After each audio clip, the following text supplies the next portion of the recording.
Welcome to Energy Freedom, the professional discussion of experts in the field of energy. We are going today to talk about the role of Ukraine as a gas hub for Europe through the usage of gas storage facilities and the Ukrainian gas transmission system. It's about the current state of affairs. It's about advantages and challenges that are linked to the use of Ukrainian gas storages for Europe. Of course, how the war impacts on what we are talking about and what are the opportunities for international cooperation against the context of Ukraine's development as a gas hub. Taking into account that we have prominent speakers today who are really knowledgeable in the field, we do not set a strict time limit, but we are aiming at finishing our meeting within an hour, taking into account that our participants have other urgent things to do after the meeting. So the person I would like to speak first is Natalia Katsar-Buchkovska.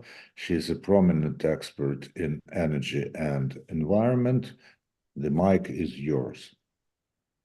Well, good day, everyone. It's a pleasure and honor to be here to discuss such an important topic. Thank you for organizing this discussion. It's extremely important taking into account the situation on Ukrainian energy as a whole, not only gas market, but recent attacks shows that the war is ongoing and Ukraine still resilient, even so the attack is unprecedented and we are losing our balancing capacity. But if we are talking today about gas and why Ukraine is important, it's first of all, it's very obvious. Because Ukraine has the biggest gas transmission system in Europe. It's very well developed, it's advanced system, and also 30 BCM gas storages, which constitutes 25% of European. So Europe, since 2022, faced a tremendous challenge when the gas supply from Russia stops diminished in one day. So it was a huge shock, which has had the consequences as a gas shortage in European continent, as well as price surge to the skyrocket. So therefore, European regional infrastructure faced the challenge and involved during these 2 years. But storages is something you cannot create artificially. It's more, you need to have this geographical and natural resources to create energy storages. And Ukraine still able to provide the services for European gas traders to store gas in Ukraine. So why it's important, I believe last 2 years was not easy at all. It was shock, and the European Union and countries around, they built a lot of LNG FSRUs projects, infrastructure. They switched from pipe gas to gas traded by LNG vessels. Which makes system much more flexible, but it doesn't solve the problem of balancing capacity and storages around the continent. So Ukraine is important, taking into account that the next years wouldn't be easier at all, because Ukraine is not only war in the world, and Middle East conflict as well as Houthi attacks make this gas market much more risky and unstable. So for Europe to have a safe hub, it's vitally important, and Ukraine, regardless of the war, shows its reliability and also shows as a reliable partner in these regards. So even now, companies, big companies like big gas traders, they store gas in Ukraine, and price difference makes this business very profitable. What is missing for them is for sure war is ongoing and they are financed on financial markets, so they need to cover risks, and there is no specific insurance for such business. I believe companies, global company can store more gas in Ukraine gas storages if we provide insurance for them. That their gas wouldn't be seized or confiscated, or there'll be no obstacles to trade it back. So this is according what I know and according what company said is the main obstacles why they are not store like a full amount of gas, and it's needed. But it's not only like natural gas. Ukraine can produce a lot of green energy, green hydrogen, and green gases, which would be supplied to European Union to help to stabilize prices and also help energy transition. Which is absolutely needed. And I think here the ban to export natural gas from Ukraine is a huge obstacle, and regulated price as well, because companies could not calculate their financial models based on subsidized price in Ukraine. So I believe here government should look from the investment perspective and allow companies who are investing into gas production, green gases like biomethane, to export this gas, because the only way how this business model can work. So here I think it's a second one, and the third is for sure we need to improve infrastructure and to create more interconnectors between Ukraine and Western Europe. So this is not only in gas, also in electricity market. So as much as we can, we need to be interconnected to European Union to be flexible. So this is a big obstacles as we have a limited volumes which couldn't trade through our borders. Maybe I will stop here and give opportunity other speakers to express their opinions and then contribute to discussion. Very well. As far as other speakers are concerned, we have Mr. Romaniuk, and we are also expecting some other people. Alexander Romaniuk, he used to be an chief executive officer, or rather acting chief executive officer of Укргазвидобування, and he's also the founder of Ukrainian Energy. Please go ahead. Thank you, Andriy. Hi, everybody. I will focus more on upstream side of of our discussion of gas production in Ukraine, which should also be interesting for our partners abroad. In addition to gas storage facilities and the gas transportation system. So Ukraine, before full-scale war, 2021, Ukraine was producing about 20 billion of cubic meters of natural gas and consuming 29 billion. Because of the full-scale war and shutdown of many of industrial enterprises, the consumption, internal consumption in Ukraine went down from 29 billion cubic meters to around 20 in last year and in 2023, and approximately the same in 2022. In spite of the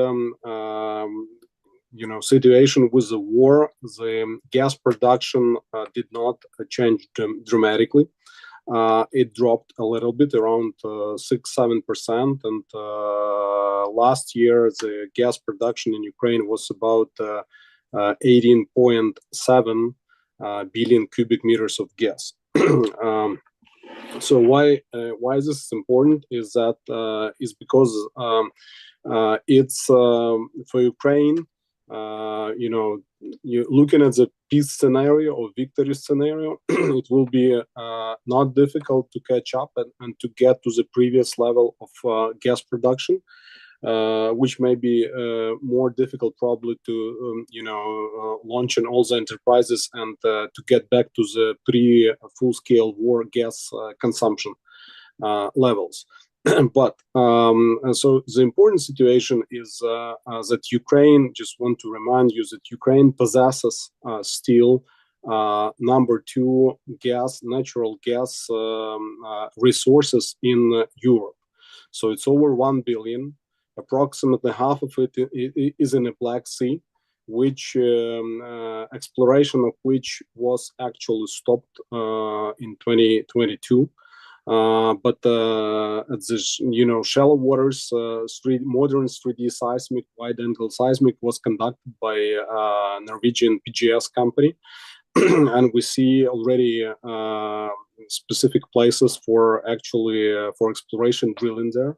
Of course, it can only happen after all military activities will be stopped, and the Black Sea will be open for further navigation and exploration and gas production.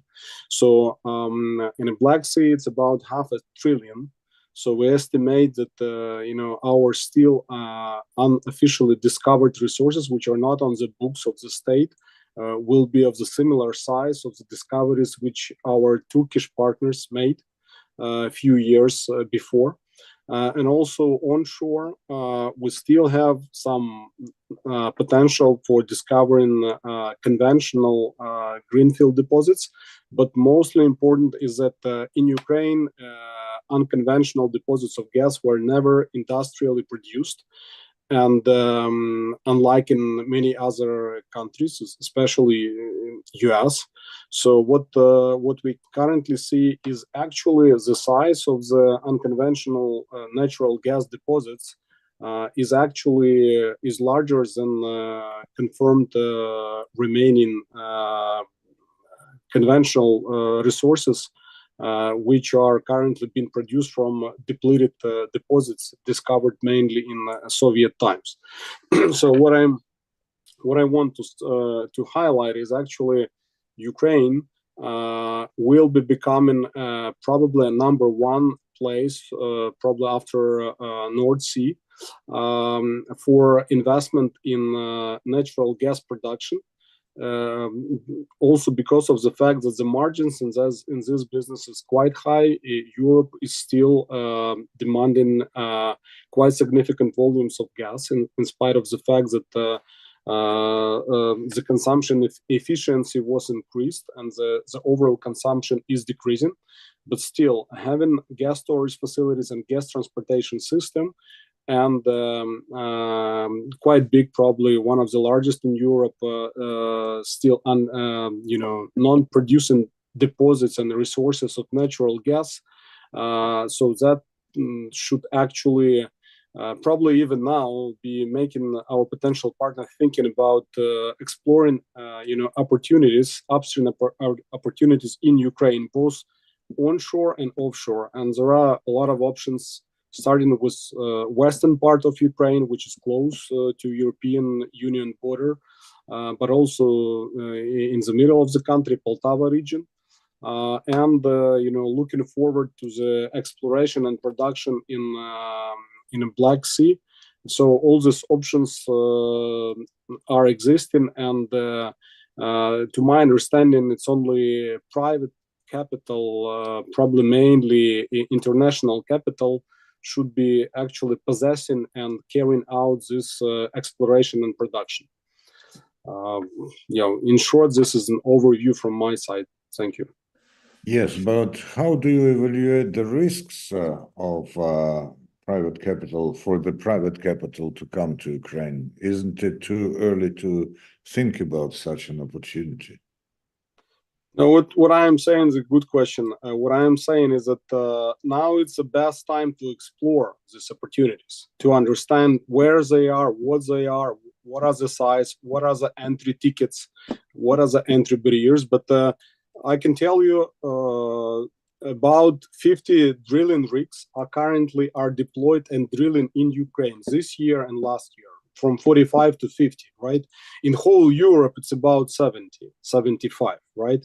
So the exploration and production of hydrocarbons did not stop in Ukraine, right?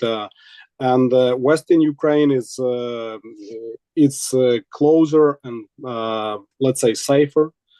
Security-wise, there are some opportunities there, but not only there, but also actually, it's worth mentioning that one of the largest opportunities for large players from our from countries who are our partners and who are our supporters in the war against Russians. The main opportunity is actually privatization of the state gas producing sector, because state is inefficient owner, and state is actually state ownership is a bottleneck to increase production. Because when we talk about conventionals, which Ukraine knows how to do it for last 70 years, it's not much value which can be added. But if we talk about unconventionals or offshore, where significant amount of capital should be applied, and more importantly, new technologies such as specific hydrofracking and horizontal drilling. So state cannot be efficient manager and implementer of these technologies and unlocking this potential, thus increasing production. So that is why I think our partners should be getting ready for privatization of upstream arm of Naftogaz, Укргазвидобування. I'm not sure about Ukrnafta, but Укргазвидобування, UGV in short, is producing 75% of the gas, total gas production is accountable in Ukraine.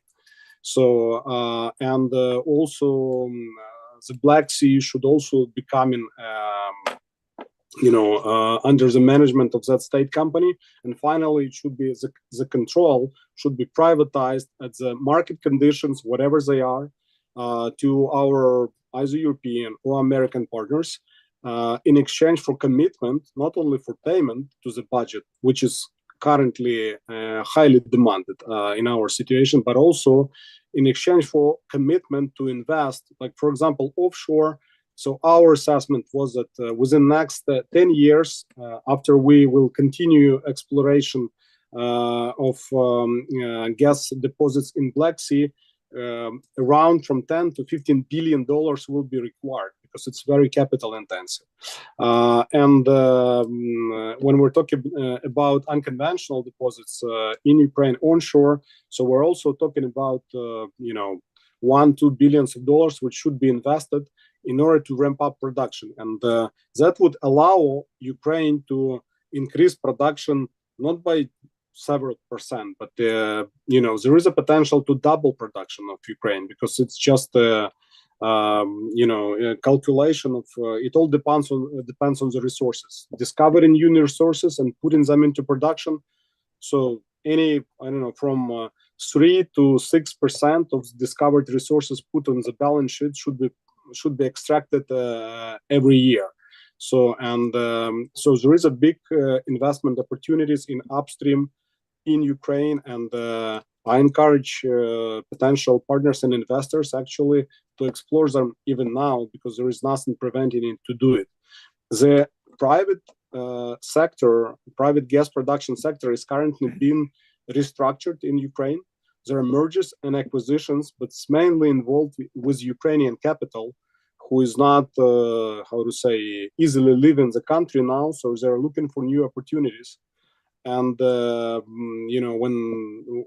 the war will be over, that all will be, much open and much more, transparent, probably for foreign capital. But for example, my company, Ukrainian Energy, is actually one of our goals to bring investments to Ukraine in oil and gas sector, and nothing actually stopped us from doing it even now. So please welcome to Ukraine. In spite of the difficult situation, it's a good place to make money even now. Thank you. A very well thought of scenario, which rings of huge experience of our speaker in the field. And I feel that a lot of calculation and study was put into this scenario. Before I give the floor to Artem Petrenko, I wonder if Ms. Katser-Buchkovska has anything to react to in Alexander Romanuk's intervention. Well, it's nice to see you, Alexander. So first of all, I'm totally agree that now there is the opportunity to start planning and even so investments, because I'm mainly working in green energy, but still, there is investment activities, planning works, which can be done during the war. And we are not waiting anymore for war to end to start investments and reconstruction, because I believe the reconstruction and investment, it's a way to victory. It's not something victory which should define further economic activities. So we are working to increase resilience of Ukrainian energy system, and I believe gas as a marginal power for energy transition and stable energy supply in Ukraine, and now we barely need it, taking into account that our coal generation is almost destroyed. So gas would play a very important role in energy system to fill this gap. So this is first. Secondly, as like a thinking geostrategically, so Ukraine is not only one war in the world, and we need to keep the focus to Ukrainian economy and offer something to our partners. And gas production is something which could be interested for United States, for other countries to invest in and to keep our interest in our country. So I believe in win-win scenarios, and we should look how to build these bridges between our country and other economies, which is quite important for us, not only in economic sense, but as I said, politically. So what is Alexander doing is exploring and offering such as business opportunities vitally important. Thank you very much. Of course, I wanted Mr. Petrenko to listen to both our participants before he makes his speech. And so I invite to speak Artem Petrenko, the Executive Director of the Association of Gas Producers of Ukraine. Yeah, good day to everybody, and thank you for being me here. To be brief, representing the gas production industry, I would like to say that no matter what the Russians are doing, we're doing everything we can to produce gas and produce gas more, as it's a matter of our energy security and energy independence. Adding to the colleagues, I would like to say that last year was pretty effective and difficult, of course, for the gas production companies. And we were able to produce 18.7 billion cubic meters of gas. We have some increase by the state-owned private companies and some decrease from private companies. No matter less, the companies are working, drilling, and last year we were able to achieve a new record because more than 150 wells were being drilled. Started being drilled. Therefore, it's huge numbers regarding the fact that it's a matter of producing more gas. We, as the gas production companies, it's a very important thing to say that no matter what will be the situation with the gas transit regarding the Gazprom, because you know that Russians are attacking Ukraine. Of course, if we talk about public news, we see that the state, the representatives of the state-owned companies, representatives of the government are saying that they won't be making new transit contract with Gazprom. Therefore, it's a really important thing to do the TSO of Ukraine regarding the possibility that's a necessity to understand that the gas production companies will be their biggest customers, in fact. So we have a very, very big gas transmission system, which in fact was built more than 50 years ago, firstly, in order to transit gas from Russian Siberia to Europe. And secondly, of course, for this gas to be used by Ukrainian Soviet Republic regarding the industry.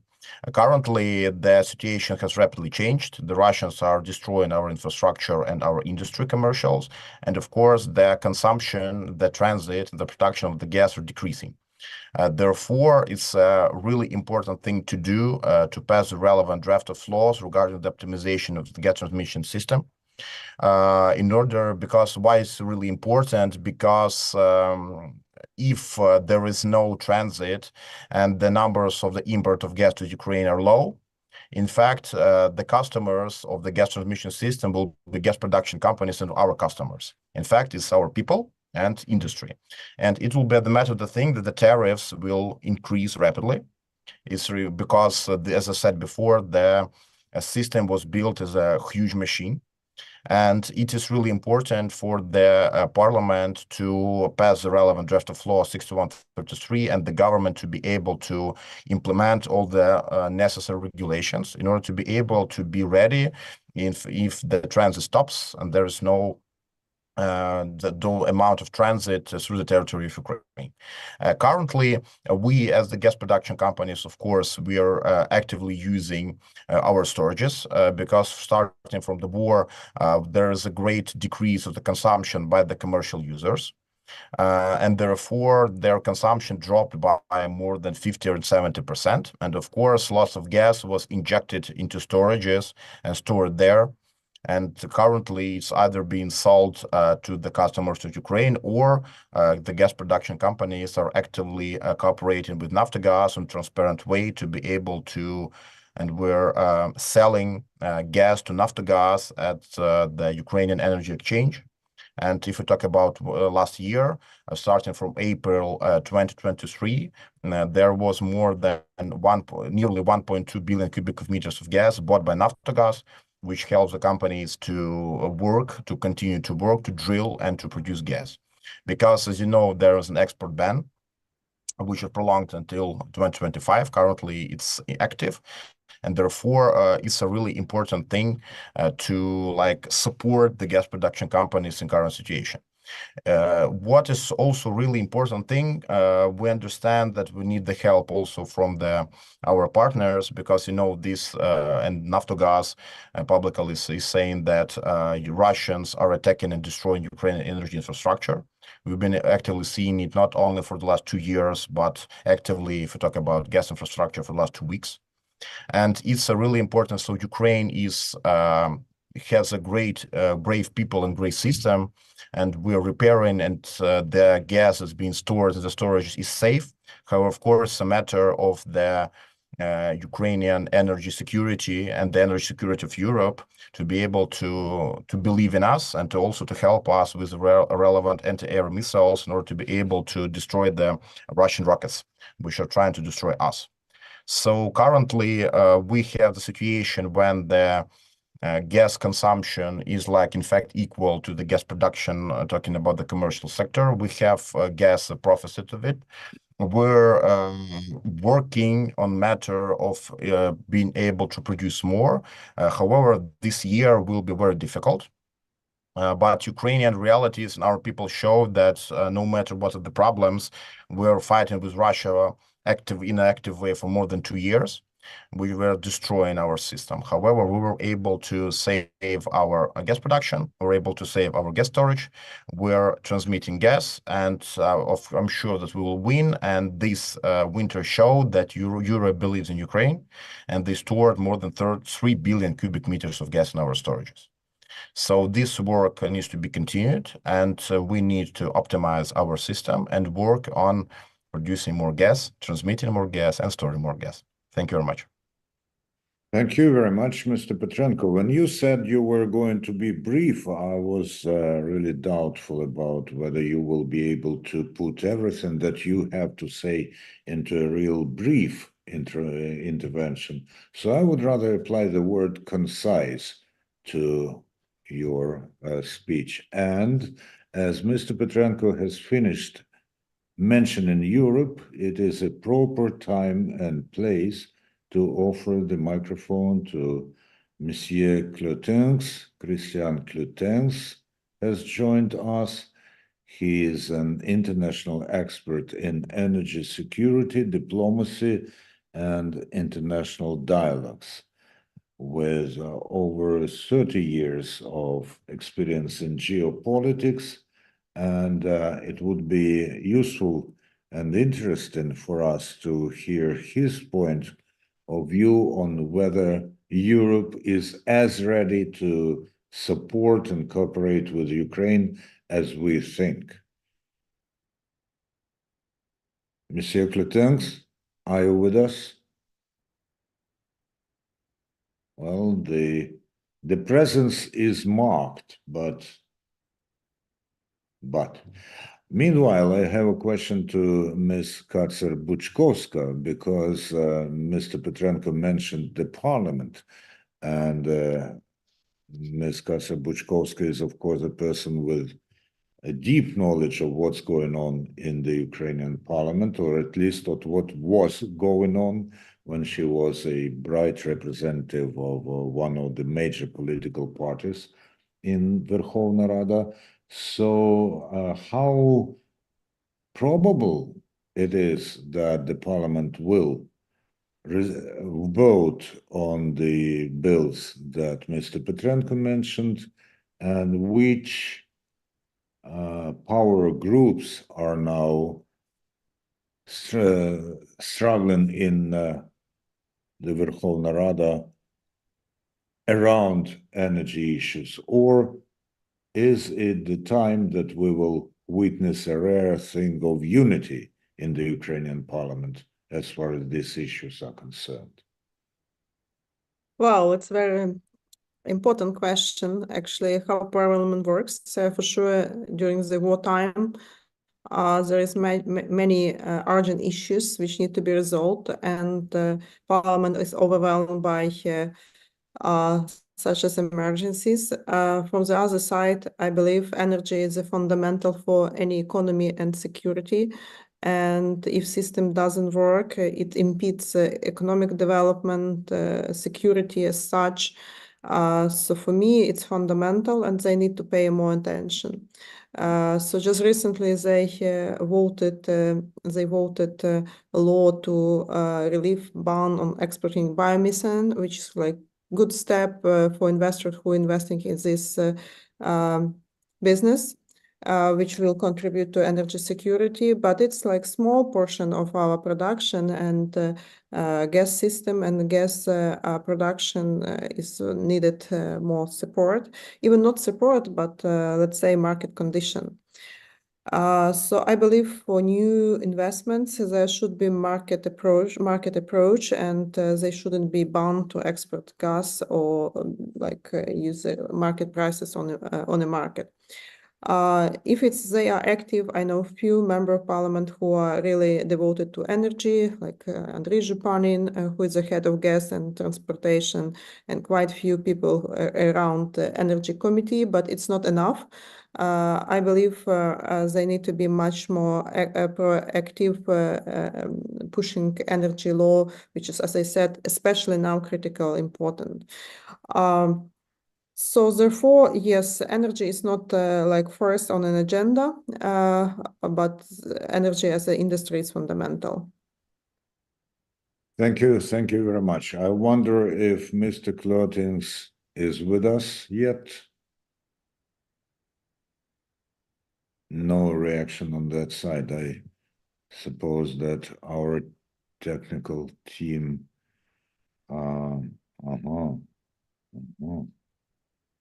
yeah. No, we cannot contact him at the moment, and we do not know what happens on the other end. Mr. Romanuk, if you have anything to add, anything to highlight, because highlighting was one of the words that you actively used during your speech, we will be most grateful. And if Mr. Klotins does not join us soon, we will be summing up, I believe. Thank you. Yeah, I'm also recalling and learning some new words from you and differences, like concise, for example. What to add is, I think it was very important what Natalia, and by the way, it's a pleasure to meet both you, Natalia, and Artem. I think it's very important, and we understand the current limitation, which we have within the country, which is fighting against Russian aggression. So the contemporary, for example, ban on export of gas, it's of course a subject of elimination as soon as war is over or war activities are over. Because even now, so we, as Artyom said, we produce, we have a surplus, we produce more than we consume, not because of we're significantly increased production. Though on the state enterprises, we do see some moderate increase in production, which is good because we know they operate depleted fields. But the point is that any surplus which we have produced in Ukraine currently can just be stored in underground storage facilities, which actually does not favor economics because the margins are shrinking because you have to pay for storage. You have to pay for downloading and lifting up that gas out of the storages. But again, it's all about at the end of the day, it's all about economics, and the investors should actually calculate it and decide, where they will make more profits, more money, producing. Investing in hydrocarbon production. Of course, now green energy is a great competitor, but according to the long-term forecast, we all see that the consumption of natural gas, for example, but not only, is not decreasing significantly within next, let's say, 20 years. Right, and we know the average life cycle of new deposit, it's about 20 years actually. If you deplete it 5% a year, so you should actually deplete it over 20 years. So that means that the new resources and deposits which are not producing and even probably not fully discovered, which Ukraine has. Should be attracting attention of internal and external and foreign investors. And historically, Ukraine is a place actually to produce. So we have a skilled workforce. We have all the conditions necessary to actually, and also it's all about money. So to bring gas produced in Ukraine from middle of Ukraine to the middle of European Union costs probably, I don't know, $25 US dollars, right? And when we talk about, for example, bringing gas, LNG gas from United States, right? So you have to liquefy, you have to transport it over Atlantic Ocean, and you have to deliquefy. So, and the cost of just that operation is about what, $120 approximately. So, and at the end of the day, of course, the political risks are incomparable, but I guess we all are working in the first hand, thanks to our militaries and the Ukrainian army actually to win this battle and to win this war, and actually to get back to to normal course of business. And I guess our gas production sector and oil production sector is one of the locomotives of economic growth of the whole country, because doubling production means in a sector which contributes probably 1/4 of the GDP of Ukraine, means a lot to the economy of the state. It's the taxes, rents, working places, and also oil field service industry. So it's all will be growing, and a huge and a big demand, across the border. And maybe there will be no border soon between Ukraine and European Union, but in that case, it's even more important time actually to get ready to invest and to actually to prepare for gas production, transportation, and storage in Ukraine. Thank you very much. Not only a good picture of where we are, but also an inspiring view of where we may be. And I asked Natalia Katsar-Buchkovska to sum up our today's conversation, remembering that the recording of this discussion will be posted on the net. Oh, well, thank you so much. It's really critical times for our energy system and the country as such. As everyone, I believe in our victory. And but before that, we need to increase resilience of our country from the one side. But Ukraine is not only a country which has some needs, but we can offer a lot to our European partners, our global partners. First of all, in terms of energy resilience and security, Ukraine is really Central European energy hub because we have the biggest infrastructure, gas transmission system and storages and plenty of natural resources, natural gas, resources to produce green hydrogen, ammonia, as well as just green electricity, which can be export. So I believe our infrastructure is now serving a good role because Ukraine is still helping European companies to store gas over the peak seasons, and it's quite profitable. So companies are earning a lot using our gas storages. The same as Roman said, he said that Ukraine can also produce more gas, taking account of huge deposits, which is not explored yet.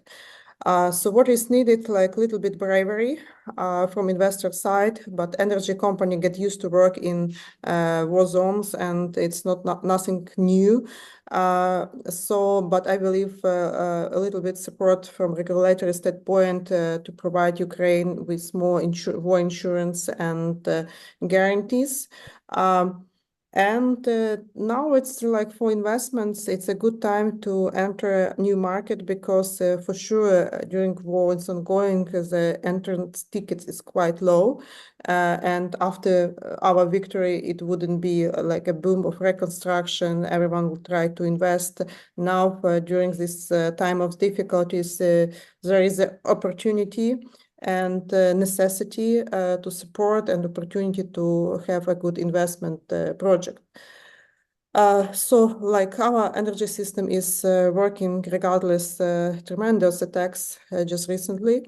It was like 4,000 rockets in 1 month, and our coal generation is totally destroyed. But it should be substituted by gas generation because Ukraine needs a stable energy supply, and gas is can provide such as can fill this gap. So there will be more and more demand for natural gas.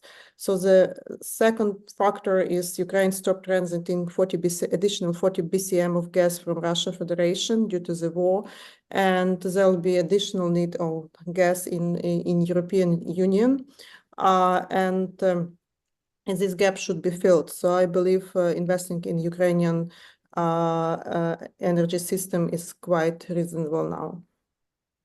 Thank you very, very much. And in addition to what you have said, may also say that apart from all the things that we need people like you and other participants in this discussion who may so convincingly and knowledgeably state their point. And we have finally Mr. Christian Klotens with us. Yeah, very good. We are actually, some of our participants have already made their closing remarks, but I'm sure they will stay with us to hear what Mr. Christian has to say. So we are all yours for the moment. Yes, thank you very much, and sorry, for these kind of technical problems, but well, this is part of life. So I'm very happy, to be able to participate in this meeting so much because I have some prior commitments, and as I was invited yesterday, if I could say some words this morning, so I'm a little bit taken cold, I would say. You were putting the question, does the EU believe in Ukraine? Well, I think, we have been demonstrating over the last 20 years already, or 30 years, I would say, that we believe in Ukraine. And I would say that personally, I believed a lot in Ukraine because I was the one heading the negotiations with Ukraine that led to the first memorandum of understanding on energy cooperation with Ukraine in 2005. This agreement has been renewed, over the last years. And as you know, also, we have been signing with Ukraine in 2000 a memorandum of February 2023, a memorandum of understanding on renewable gas. Because, we lost your sound. I'm still on. Yeah, very good. Okay, well, so, I mean, as I said, I was really personally very much involved in cooperation with Ukraine for many years. I was also advising Energy Minister Demchyshin some years ago, but this was more on coal policy because coal is also a big problem in Ukraine. And as I said also, the European Union has been signing in February 2023 a memorandum of understanding on renewable gas, because when we talk about gas, I think we have not only to think about fossil gas or natural gas, but we need also to think about renewable gas, which is part then of the whole policy of the European Union in favor of the Green Deal. Do we believe in Ukraine for natural gas? Well, clearly, I think that there is a very big potential for storage. We are talking here about potential about, I think there is a capacity of about 25 BCM of storage capacity in Ukraine. So for the European Union, this is very important because it is providing additional flexibility in our supply. Clearly, I mean, the situation is pretty difficult for the moment, as we know. You have also the end of this agreement with Gazprom about gas transit that will come to an end in 2024. Then, I mean, clearly, this also involved then the question how secure will be the storage in 2025. Because for the moment, I would say that Russia is still benefiting to some extent from some hidden security guarantees because there is a transit possibility of natural gas through Ukraine. Well, the question remains to be seen what will happen in 2025 when these pipelines will no longer be supplying Russian gas. Will this still be a kind of a safe situation for the storage or not? And there, since there is a war currently going on, a war of aggression of Russia, clearly this is increasing to some extent also some additional risk for the security of Ukrainian storages. Ukraine is important for us also because, as you know, it provides also a connection to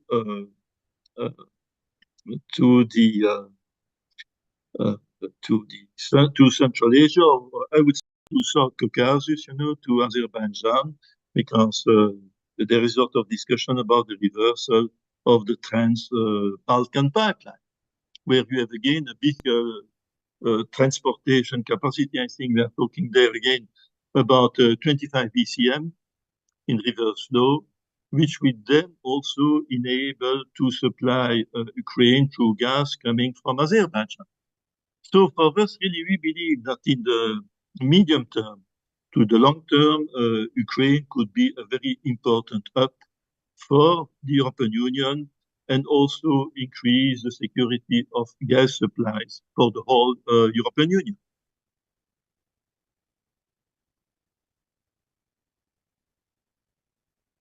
And that's it. Yeah. Yeah, very good, very concise and very well-founded. I wonder if Ms. Natalia and Mr. Alexander have any questions to Christian or comments. Maybe let me contribute. So thank you for such a profound overview, Christian. And for sure, like we are Ukrainians, we are fighting on what we can do for Ukraine to bring investments to make an energy system resilient. But there is different problems around the globe, and we need to keep a focus. So what is your selling point of our energy investment? How you would argue in front of your government, other governments and investors to bring more investments and to increase resilience in Ukraine? Well, that's a very good question, and I think that we have already been putting acts and facts where our